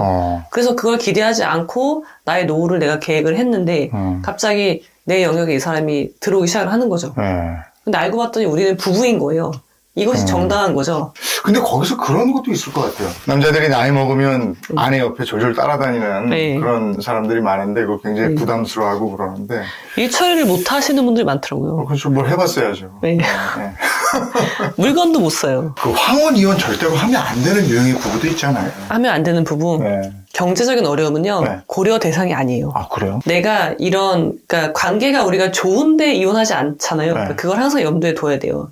저 사람과 같은 공간에 있는 것 자체가 내가 한순간도 참을 수가 없는 거예요. 아휴, 그럼 못 살지. 네, 그러니까 내가 죽을 것 같은 상황? 그 정도가 되지 않으면 이혼을 결정하지 않거든요. 근데 이제 이혼이라는 거는 제가 생각할 때 굉장히 주체적인 선택이에요. 굉장한 에너지가 많이 필요한 일이고 이제 이혼 후에는 나답게 살아야 되거든요. 주체적으로. 근데 그 준비가 안 된 분들은 사실 이혼해도 삶이 달라지기 어렵다는 거죠. 이혼 이후에 갑자기 또 외롭단 말이죠. 이혼 후에 재혼을 여러 번 하시는 분들도 있어요. 있죠. 네, 근데 무조건 재혼을 원하는 사람들의 재혼 이유, 요거를 탑 3 정도로 추릴 수 있을까요? 재혼을 하시는 분들께 네. 보면은 뭐 세 번째부터 말씀을 드리면 가장 많은 사유인데 당연히 방금 말씀하신 대로 외로워서예요. 그 외로움이라는 그 감정이요. 결혼할 때도 외로워서 결혼을 하세요. 그리고 이혼할 때도요. 외로워서 이혼하세요. 그리고 다시 재혼할 때도 외로워서 재혼을 해요. 그러니까 이 외로움이라는 거는 인간의 본질이라고 생각하거든요. 그러니까 내가 지금 옆에 누가 없어서 외로운 게 아닌데 자꾸 그것을 핑계를 삼는 거예요. 그걸 꽂혀서 누가 있으면 돼. 그러니까 그걸 결혼이라는 것으로 또 쉽게 가버리는 거죠. 재혼을 많이 하는 두 번째 사유는요. 혼인 파탄의 책임을 상대방한테 묻는 거예요. 이런 분들 많이 있거든요.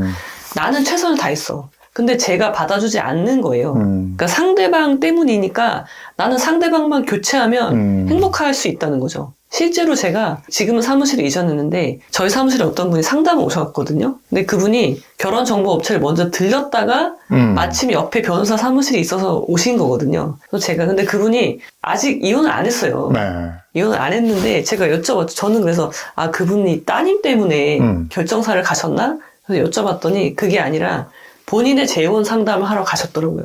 이혼도 하기 전에. 이혼도 안 했는데. 아이고. 궁금해서 왜 그렇게 하셨냐 여쭤봤더니 아니 나도 지금까지 고생하고 살았는데 나도 좋은 사람 만나서 행복해야 되지 않냐 라고 이야기를 하시는 거예요. 그러니까 사람의 문제를 보는 거죠. 이 관계의 문제인데 본인의 잘못은 전혀 없다고 이제 생각하시는 그런 분들이 재혼을 또 쉽게 하시는 경향이 있죠. 그 다음에 첫 번째 사유라고 말씀을 드리면 재혼을 하는 온전한 가정을 만들고 싶어요. 그러니까 사람들이 저는 이제 가정이라는 게 부모가 있고 자녀가 있는 거를 우리는 온전한 가정이라고 표현을 해요. 네. 근데 그 온전한이라는 것도 말이 안 되지만 지금 가정이라는 거는 이혼을 했으면 나하고 자녀가 가정이 되는 거죠. 그러니까 가정이 해체되거나 없어지는 게 아닌데 자꾸 그런 결핍이 있는 거예요, 사람들이. 인원 숫자에 대한 결핍. 그래서 나도 내 꿈이 온전한 가정, 행복한 가정을 만드는 게 내 꿈이다. 그러면서 이미 가정이 있는데 내 아이가 있단 말이죠. 근데 그걸 가정이라고 인정하지 않아. 그러면서 다른 가정을 자꾸 찾는 거예요. 그러면은 그렇게 되면은 이 아이는 그럼 어떻게 되는 것이며 가정이라고 엄마가 인정하지 않고 있으니 그래서 이런 분들도 쉽게 재혼을 하는 이유가 되는 거죠. 그 형식적인 가정에 너무 연연하는 거예요. 가정의 형태가 여러 가지가 있다는 걸 요즘에는 많이들 인정을 하는데 네. 아직도 그런 생각이 있군요. 변호사님은 재혼 반대파로 유명하신데 네, 그 특별한 이유가 있습니까? 저도 이제 이혼을 했지만 네. 저는 이혼한 지 이제 벌써 10년이 됐거든요. 네. 근데 재혼은 전혀 생각해 본 적이 없어요. 오히려 이혼하고 나서 그 임박했을 때 그때는 오히려 재혼을 생각했는데 지금은 그때는 제가 아직 독립적인 그런 사람이 아니었기 때문에 나도 재혼을 해서 누군가 의지하려는 마음이 있는 거거든요. 근데 지금은 전혀 재혼을 안 할 것이고 다른 분들에게도 재혼 금지령이라고 결혼이라는 거는 계약이잖아요. 법률혼이니까. 근데 이 계약인데 그 해지 사유가 법에 정해져 있어요. 민법에. 그래서 한 번은 해볼 수 있다고 생각해요. 결혼이라는 걸. 근데 재혼까지 해서 그 법률 관계를 복잡하게 만들 필요가 없다. 그건 저의 개인적인 생각이지만. 그리고 두 번째 이유는 자녀가 있다면요. 그 자녀가 있는 쪽에서는요. 상대방한테 대등한 관계가 될 수 없어요. 왜냐면 나는 아이가 있는데 저 사람은 아이가 만약에 없다면 내 아이를 저 사람이 받아준 꼴이 되니까 계속 미안한 거예요, 그게. 그래서 대등한 관계가 될 수 없고, 그렇다면은 갈등이 생겼을 때 문제 해결이 안 되거든요? 그러면은 결국 파탄으로 갈 확률이 매우 높아요. 그래서 저는 아이한테도 충격이지만, 여러 가지 면에서 재혼은, 아이가 있는 재혼은 특히 하지 않으시는 게 좋다라고 생각합니다. 그러면 네 아이, 내 아이, 우리 아이에 대해서는 어떻게 생각하세요? 자, 두 아이가 있는 경우에도요, 나는요, 그러니까 사람의 본성이 무엇인지를 알아야 돼요. 사람은요, 남의 자식을요, 내 자식처럼 대할 수가 없어요. 제가 아는 분도 자녀가 한 명씩 있는 상황에서 재혼을 했거든요. 근데 그 친구가 저한테 솔직히 이야기를 하더라고요. 결혼 생활이 한 거의 10년 가까이 됐거든요. 그런데도 나는 그 아이가 내 아이 같지 않다. 똑같이 대할 수가 없다. 근데 그게 나한테는 너무나 괴로운 일이었다. 그리고 그 아이도 결국 그걸 알거든요. 엄마가 동생과 나를 다르게 대하는 걸 알아요. 그럼 그 아이한테도 상처고. 그래서 결국 이제 이혼을 하게 됐는데 그렇게 할 수 없는 거예요. 재혼을 생각하는 분들은 그러면은 미리 협의해야 될 사항이나 이런 게 있습니까? 저는 이렇게 생각합니다. 결혼은 신중하게 하는 거고요. 네. 이혼은 신속하게 하는 거예요. 근데 재혼이라면 조금 더 신중해야 되고요. 재혼 이혼은 조금 더 신속하게 해야 돼요. 그래요? 그러니까 많은 분들이 잘못 생각하시는 게 내가 재혼했어. 근데 갈등이 있어. 그럼 이제 이혼을 할 수밖에 없는 상황에 처했어요. 근데 이혼을 못 하세요. 이혼을 신속하게 하려면요. 어떻게 해야 되냐면 앞을 내다볼 수 있어야 돼요. 그러니까 앞으로 이 사람과 나의 관계가 어떻게 될지를 예측하지 못하면 지금 이혼할 수 없거든요. 그러니까 오히려 이혼을 신속하게 해야 된다는 게 오히려 더 생각이 깊어야 되고요. 앞으로 올 일까지 알아야 되는 그런 통찰력까지 있어야 되는 되게 어려운 거예요. 그 이혼을 하겠다는 분들은 어떤 준비를 해야 됩니까? 이혼을 하시려는 분들은요, 제가 좀 정리해 봤는데요. 먼저 이제 생각해야 될 거는 이혼을 준비한다는 거는 내가 지금 관계가 파탄이 났지만 지금은 안 하겠다는 이야기잖아요. 준비할 기간이 필요해. 그거는 지금 이 결혼 생활을 유지하는 게 나한테 어떤 이득이 있기 때문에 하는 거잖아요. 과연 이득만 있는 것인지, 그러니까 계산을 잘해야 된다가 첫 번째예요. 이혼을 준비한다고 하시는 분들, 이혼을 미뤘을 때 내가 얻는 이득과 내가 잃는 게 무엇인지를 잘 비교해서 잃는 게 더 많다면 이혼 준비는 필요가 없는 거예요. 그러니까 많은 분들이 지금 이혼을 하지 않기 위한 그러니까 회피 사유로 나는 지금 이혼을 준비하고 있어 라고 이제 자기 기만을 하는 거거든요. 근데 그러시면 안 된다. 그게 첫 번째 주의하실 점이고요. 그다음에 두 번째는 이혼을 준비하고 있다고 하더라도요, 문제가 있을 때는요, 그때그때 문제 제기는 해야 된다. 그냥 참지 말고. 그래야지, 우리가 이제 이혼을 준비한다고 할 때 잃는 게 뭐냐면 사실 나를 잃고 있거든요. 나 자신을 잃고 있는 게 사실 되게 큰 손해예요. 당장에 남편이 벌어다주는 돈, 이게 있으니까 이혼을 지금 하지 않겠어라고 하시지만 그 이득보다 잃는 게 더 큰 경우가 많거든요. 아이들은 그런 환경에 노출되어 있기 때문에 계속해서 영향을 받고 있고, 나 역시 이제 그런 환경에서 이제 준비할 수 없어요, 사실. 두 번째는 이제 그런 점이 있고요, 주의할 점이. 그다음에 세 번째는 상대방도 준비한다. 나만 준비하는 게 아니라 이미 관계가 파탄 났잖아요. 그러면은 나는 나만 준비한다고 생각하지만 상대방도 준비하고 있거든요. 제가 했던 사건 중에 여자분인데 계속 상담을 몇 년 주기로 계속 받으시는 분이 있었어요. 근데 그때마다 이제 이혼 준비한다고 하시는 거예요. 나는 경제력이 아직 없으니까 경제력을 키우고 이혼할 거예요. 라고 준비를 하시고 있었는데 그 남편도 준비를 했던 거죠. 근데 이 남편은 정말 철저하게 준비를 했어요. 그래서 이 여자분은 이혼 준비한다고 하다가 그냥 이제 그냥 이러고 살자, 참을만 한데 하고 이제 이혼 생활 접었는데 남편은 아니었거든요. 아이들 양육권까지 가져가기 위해서 남편이 아내를 위하는 척 하면서 아이들과 엄마의 관계를 이렇게 단절을 시켜 나간 거예요. 그 몇 년 동안. 그리고 아이들이 엄마는 없어도 살 수 있는데 아빠 없이는 살 수 없는 그런 환경에 익숙해져 버려가지고 나중에 오히려 남편이 이혼하자고 이제 이야기를 했고 아이들도 아빠랑 살겠다고 이야기를 해서 이제 그런 경우도 있거든요. 그래서 이혼 준비는 나만 하는 게 아니다라는 점을 아셔야 되고요. 그러니까 이혼 준비를 하려면요, 그냥 만연히 하면 안 되고요. 정말 각오를 하셔야 돼요. 시간을 낭비하지 않고 그런 각오가 필요하다. 네 번째 주의사항은요, 이혼 준비는 길게 하시면 안 돼요. 3년은 넘지 마라, 이혼 준비 기간을. 그래서 그 안에 이혼 준비가 되면 하는 거고, 그 이상이 3년이 넘어서도 내가 이혼 준비가 안 됐잖아요. 그럼 그냥 이혼하셔야 돼요. 그 점을 말씀드리고 싶습니다. 그 휴대폰, 이거 배우자 거 함부로 보면 또 통신보호위반법인가 비밀침해죄 걸리잖아요. 네, 걸리는 경우가 있고 그걸로 처벌받는 경우도 많이 있습니다. 그거는 확실히 또 잘못된 거죠. 그렇죠. 그러니까 저희가 그 형사사건 할 때도 핸드폰은 절대 뺏기면 안 된다. 경찰한테 조사받을 때 이미 제출 절대 하면 안 된다라고 이제 조언을 해드리는데, 핸드폰은요, 나보다 나를 더 잘 알고 있어요. 모든 것이 기록되어 있기 때문에. 그래서 이혼을 할 때 주로 이제 불륜의 증거를 찾기 위해서 가장 좋은 증거는 사실 핸드폰이거든요. 상대방의 핸드폰. 근데 보통 핸드폰에 비번이 걸려 있거나 이제 잠금 장치가 되어 있잖아요. 근데 제일 풀기 쉬운 게 지문이에요, 지문. 상대방이 내가 있어야 되는데 어떻게? 잘 때. 상대방이 잘 때 지문 갖다 찍으면 열린단 말이죠. 물론 이제 지문으로 찍어서 봤다고는 안 하겠죠. 뭐 다른 이유를 대서 하지만 그런 것들이 걸리게 되면은 비밀 침해죄로 형사처벌 대상이 되기 때문에 굉장히 조심해야 되는 상황이죠. 그러면 상대방이 잘못한 것을 이거 말고 뭘 확인하죠? 증거를 가져오라고 합니다. 그러니까는 잘 해야죠, 잘. 부부니까 아무래도 예를 들어서 불륜이야. 그러면은 불륜의 정황이 있을 때 그냥 다짜고짜 막 화가 나서 물어보는 분들이 있어요. 남편이나 아내한테. 그러면은 이제 증거는 못 잡는다고 생각을 하셔야 되고요. 증거를 잡는 것도 노력을 해야 되거든요. 상대방이 폭언을 해. 그 폭언을 녹음하고 싶으면 정말 철저하게 준비해야 돼요. 왜냐면 폭언은 언제 할지 모르잖아요. 항상 녹음기를 켜놓는다든지 그런 노력을 해야 되고, 불륜의 정황이 있다 그러면은 일단 증거를 잡기 전까지는 절대 언급하면 안 되고요. 그리고 계속해서 이제 호시탐탐 기회를 노려야 되겠죠. 그리고 가장 좋은 건 사실 핸드폰이어서 핸드폰을 보게 된다면 그걸 뭐 캡처해서 뭐 보내든가 그런 식으로 해서 그걸 단서로 해서, 그거 만약에 불법 수집 증거라면 제출할 수가 없잖아요. 그 대신 그걸 증거로 해서 만약에 며칠 날 모텔을 갔던 기록이 나와, 그 핸드폰에. 그러면은 그 모텔의 뭐 결제 영수증이라든지 그런 것들을 찾아야 되는 거예요. 그래서 적법한 증거를 찾아내는 거죠.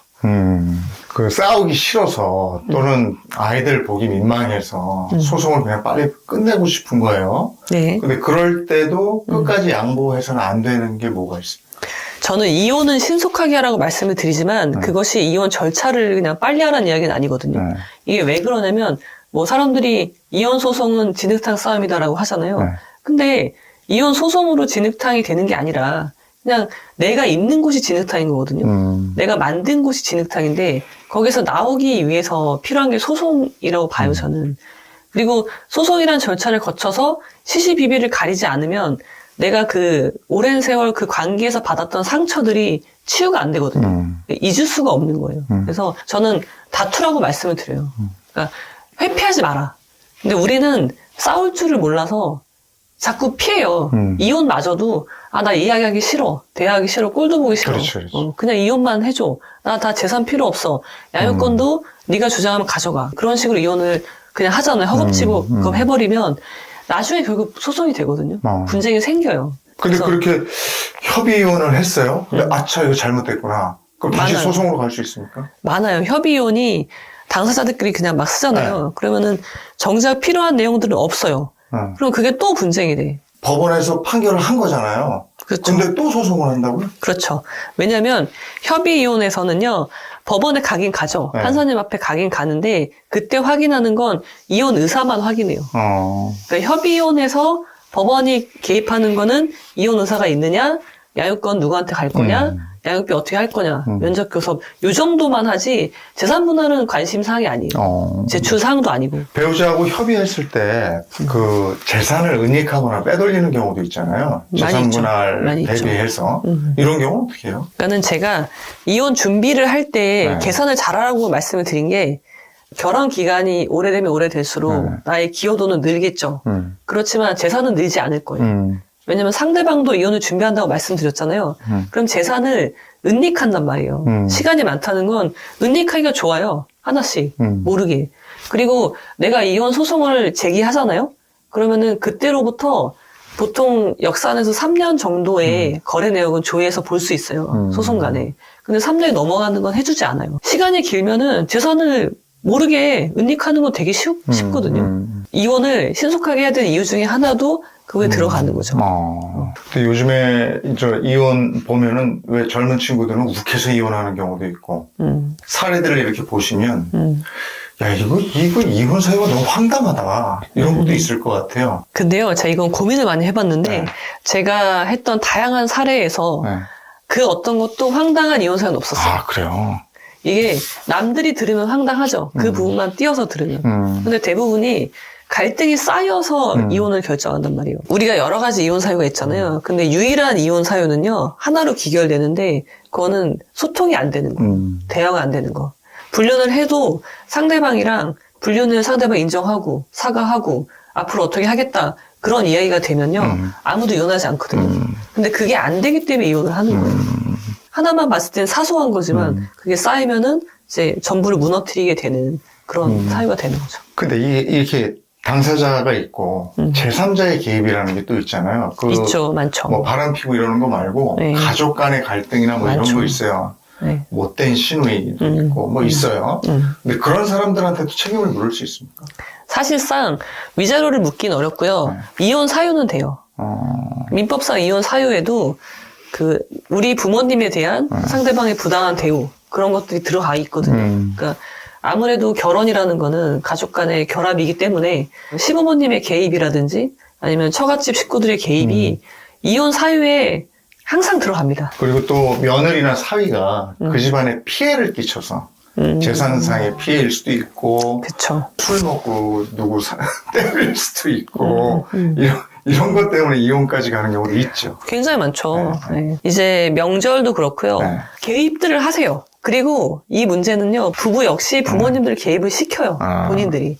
예를 들면은 며느리들은요, 남편과 갈등이 있으면은 본인이 해결해야죠. 두 사람 관계에서 해결해야 되는데 나는 그걸 못 하겠는 거예요. 그러니까 예를 들면 시부모님한테 전화해서 일러요. 좀 심한 경우에는 당신 아들이 어쨌다 저쨌다 그렇게까지 나가고 오늘 뭐 누가 이랬습니다 저랬습니다 이렇게 고자질을 해요. 그러면은 그 마음은 시부모님의 권위로 남편을 통제하고 싶은 건데 어떤 시부모님이 자기 아들을 뭐라고 하겠습니까? 그 모든 탓은 이제 내 아들이 불륜을 해도 그 탓은 며느리한테 있는 거예요. 이런 분들은 결혼하시면 안 돼요, 사실. 관계의 문제 해결 안 되면은 그냥 부모님을 막 개입시키는 거예요. 그런 사람들은 혼자 사는 게 낫겠네요. 그런 분들은요, 결혼하시면 안 되고요.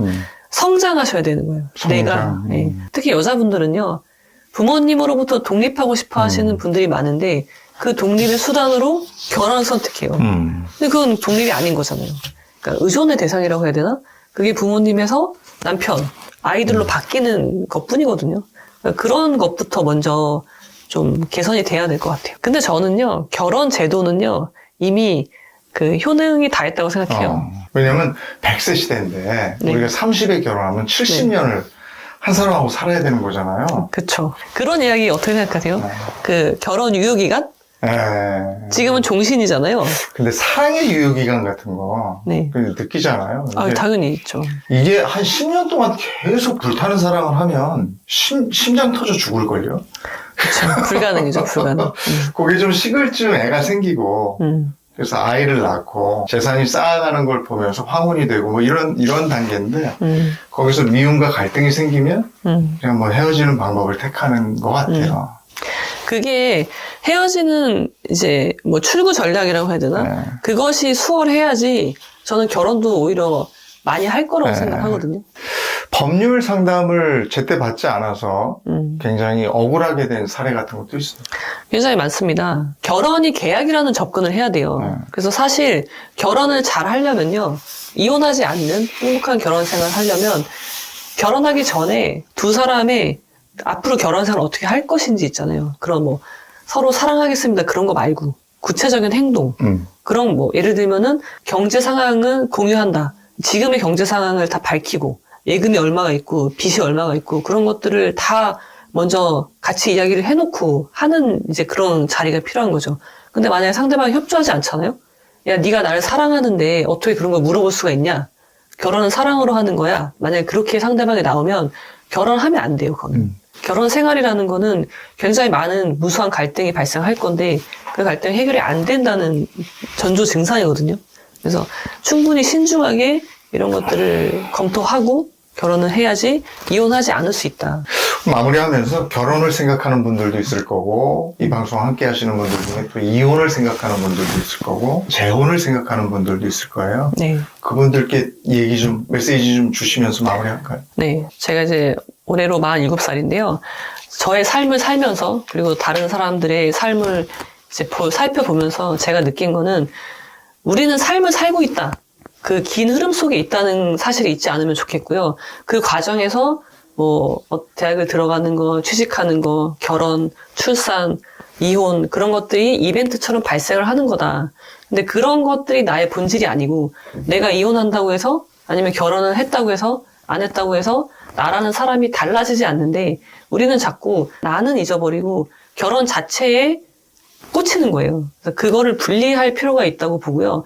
결혼이든 이혼이든 뭐든 간에 어떤 선택이든 간에 다 내가 행복하기 위해서 하는 거죠. 그러니까 내가 지금 행복한지를 체크하시고 결혼도 이혼도 어떤 인생의 선택도 다 나를 성장시키는 밑거름이 된다고 생각을 하시고 성장하는 삶을 사시면 좋겠습니다.